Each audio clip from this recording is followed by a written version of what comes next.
কিছু বন্ধু আছে দেখবে, যতদিন সিঙ্গেল ছিল ততদিন তুমি ছাড়া কিছু বুঝতো না, সারাদিন তোমার পেছনেই ঘুরে বেড়াতো। কিন্তু যেদিন থেকে প্রেম করছে সেদিন থেকে আর পাত্তা পাওয়া যাচ্ছে না। তাই একটা কবিতা সেই বন্ধুগুলোর জন্য, ট্যাগ করো ওদেরকে, যারা বাবুকে পেয়ে তোমায় ভুলে গেছে। যে আগে আমি পয়সা দিলে চাটা খেতিস, আড্ডা দিতে যেতিস শুধু আমার সাথে, এখন তুমি ডুমুর ফুলের জ্যান্ত ছানা, যাচ্ছে দেখা তোমায় শুধু বাবুর হাতে। রিল পাঠিয়ে ভরিয়ে দিতিস চ্যাটের দেওয়াল, হাজার কথা বলার মতো থাকতো বাকি, এখন আমি মেসেজ করি নিজের থেকে, দেখতে সেটাও এখন নাকি পড়ছে ফাঁকি। সেটুকু সময় আর হচ্ছে না।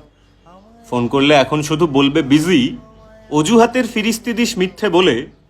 আগে যখন তোমার বাবু ভাও দিত না, মন খারাপে ভাসিয়ে দিতিস আমার কোলে, মনে আছে? জন্মদিনে বাবুকে এখন কেক কিনে দিস, আর আমার সময় নোংরা ছবি স্ট্যাটাস দিতিস। এখন দেখি বিকেল হলেই ক্যাফেতে যাস, আগে নাকি পকেট মানি অল্প পেতিস, আর এখন ভরে ভরে পাস, তাই না? নতুন নতুন প্রেম করলে সবাই ওড়ে, বাবু তখন সবার চোখে সবচেয়ে ভালো। ফর্সা বাবু তোমার সাথে তুললে ছবি, বন্ধুরা তো লাগবে তখন আপসে কালো, এখন তো আমাদের ভালো লাগবে না। কিন্তু এই বাবুটাই যখন তোমায় ছোবল দেবে, লেজ গুটিয়ে আসতে হবে আমার কাছে। ভাবিস না ভাই, সুদের সাথে ফিরিয়ে দেবো, হিসেব নিকেশ সবটা আমার তোলাই আছে। তখন কি ট্রিটমেন্টটা দিতে হয়, কে পাত্তা দেয় কে পাত্তা না দেয়, তখন দেখবি ভাই। কারণ তখন তো আমি তোমার বাবুর থেকে বেশি দামি হয়ে যাবই। তখন কিছু বলতে আসিস না যে ভাই তুই আর আগের মতো নেই, কারণ তুই আর আগের মতো নেই, ঠিক আছে?